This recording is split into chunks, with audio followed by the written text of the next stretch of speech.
What part can ICT play in delivering personalised learning? This programme looks at 2 schools that are developing their ICT networks to directly benefit teaching and learning. At Cooper's Technology College in Kent, we focus on their delivery of content through a virtual learning environment. While at Seven Kings High School in East London, we see how they are exploiting the potential of management information data to enhance assessment for learning. Tanzim, Amara, Billy. Both personalised learning and assessment for learning demand high-quality ICT support, because the ICT support not only gives the teachers the tools to look at children individually, but it also enables children to work far more independently than ever was possible in the past. Ravine. One of the ways they've been improving the quality of pupil data is by monitoring attendance through electronic registration. Wesley. Yes, miss. Flynn. Yes, miss. We have electronic registration and it's been in for, about a year now? Mayuri. Yes, miss. It just allows the teachers to use their laptops to register us. It also picks up on who should be in the class and where might they be. What we've worked hard to do is improve the quality of the data and the target setting. So that data comes out. If it just sits in a cupboard or on a computer somewhere, no one looks at it, there's no point. So what we've done is we've improved the quality of it, but also improved the accessibility. What it allows me to do is take 5 periods a day, 5 registers, electronically send the information to the office. If there are any discrepancies in absences or students not turning up from one lesson to another, it can be picked up straight away. It's also a good way of monitoring trends in absences and understand maybe why they're not turning up on certain days.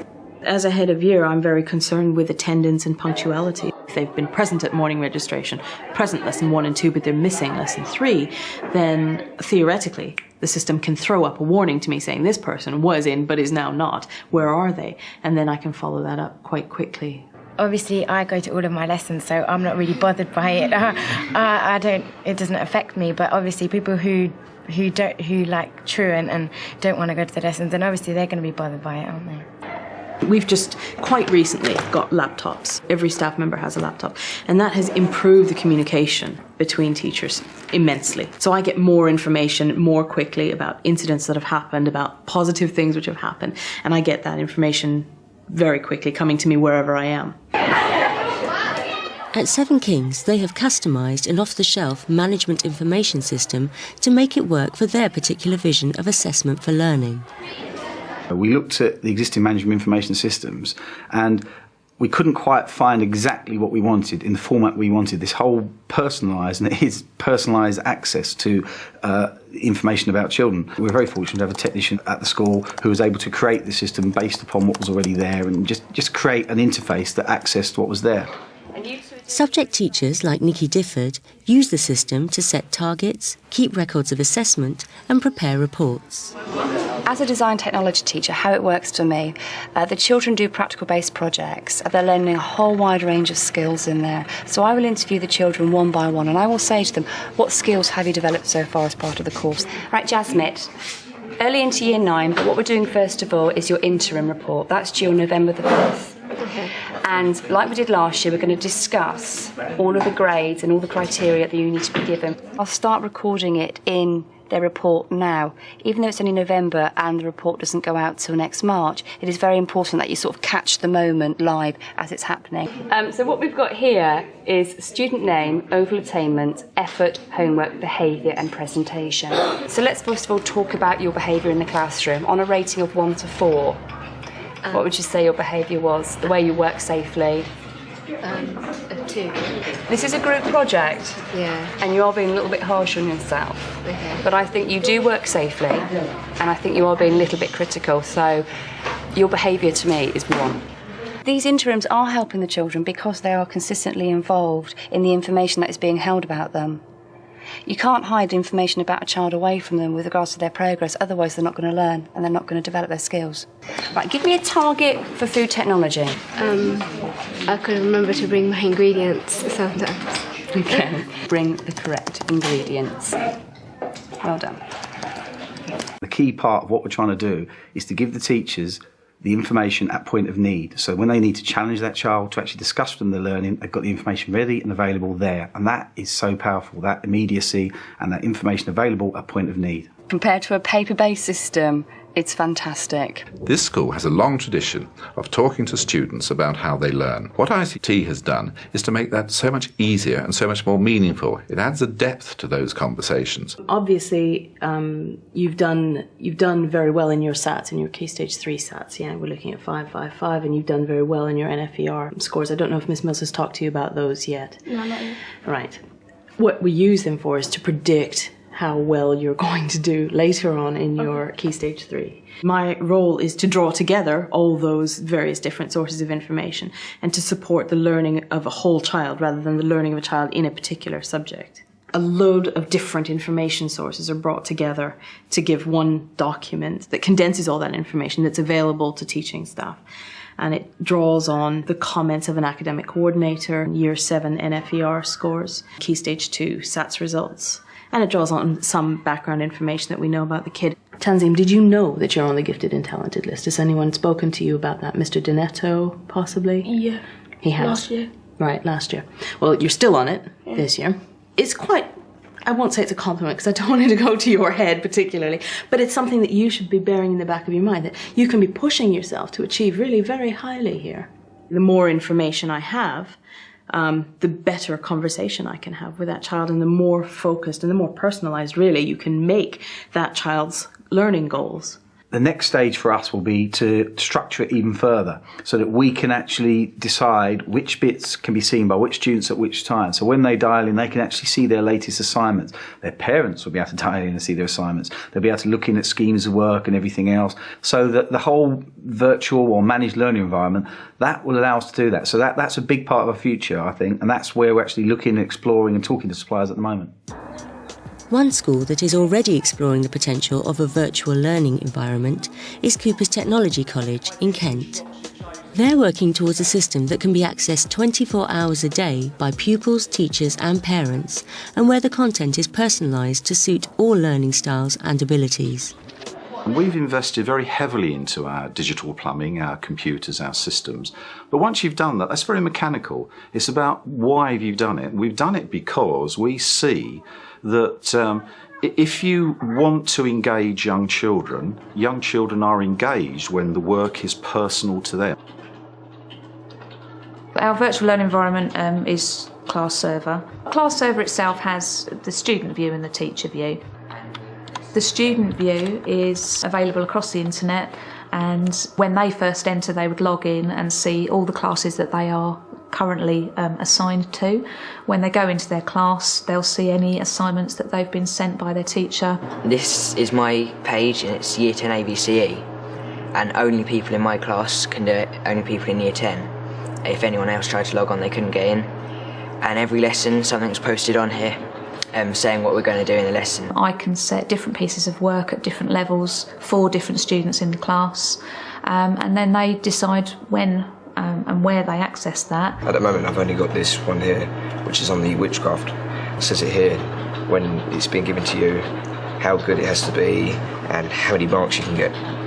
Once you go onto the actual page and do your work, you can save it and it will be sent straight to the teacher in a way like an email. It's helped a lot. It's much easier than going home and getting out paperwork, and it's much more organised as well. With one click I can go and do a whole assignment. Some students might prefer just to do it immediately on site and go to one of the facilities that we offer and do it in school hours. But the majority tend to go home and access it at home via the internet. I have trouble writing because I'm slightly dyslexic, so it's a lot easier to go on to work that might be set on here because I've got the internet at home, so I can take it straight away from there, go and do this, answer the questions, send it off to the teacher, not worry about it. And we've discovered that children actually are logging on and doing work at some bizarre times, which is how adolescents work. You know, so you've got pieces of work returned at 2 o'clock in the morning. You've got a piece of work that's been released for a half-term holiday assignment, returned on a Sunday. It's a 24-hour classroom. It really is available to them. We quite often get girls logging on early morning. Boys tend to be logging on late at night rather than early morning. The teacher view is where they would create all their resources, edit them and assign them to classes or to individuals. It's where they would access assignments that have been sent back from students, where they would mark them, give them the feedback and then return them to the students when they're done. As a science teacher, what I do is I use Class Server to be very specific to individual classes and their abilities. So I can set and create work which they can go home, go away on holiday, anywhere, and complete tasks that I've set them. As they're doing the rocks topic, they'll be asked to log on and read the information provided to produce a piece of work on different textures of rock. Once they've completed it, what's brilliant is this particular one, they get instant feedback on their marks, how well they've done. So they will log on at home, complete the task, and then it instantly marks it. I can bring up the marks that they've got, and I can look to see which questions they have right or wrong, and I can add my own comments about the quality of their work. As I'm creating these resources, though, I'm sharing them with other teachers and they're doing the same. Teachers have always said, wouldn't it be nice if we had this resource, that resource, this resource? But we've never been able to afford it. But digitally, you now can, because you can share. The VLE has facilitated greater collaboration than paper resources and PowerPoint and interactive boards. And because of the nature of how the VLE works, all the resources are shared in the same place. What we are doing with this group is we're setting up the work for a module which will last 2 or 3 weeks in its entirety. They will have all my lesson notes available as PowerPoints. All the exercises I would normally have given them in the classroom, they have available on screen. My major job is preparing the work, making sure that they can understand it, making sure that they've got work that they can do that gets marked. After that, my job in the classroom is to go around and help individuals. Okay, and then you can attempt that work at home. If you get stuck, you can email in to me, or you can post a notice up on the discussion board. We've actually found that if you add to a VLE a chat room, that people will put in there, help, and someone else will come in and say, this is how you do it, but not a teacher. And so you're actually developing in them some form of collaboration, student to student. You can leave a message for someone and a teacher can respond to it with the, so if you ask a question then they can reply, or if you have a problem with an assignment then you can ask the question and see if anybody else has the problem and you can sort of collaborate and work together. So what's the next step at Cooper's?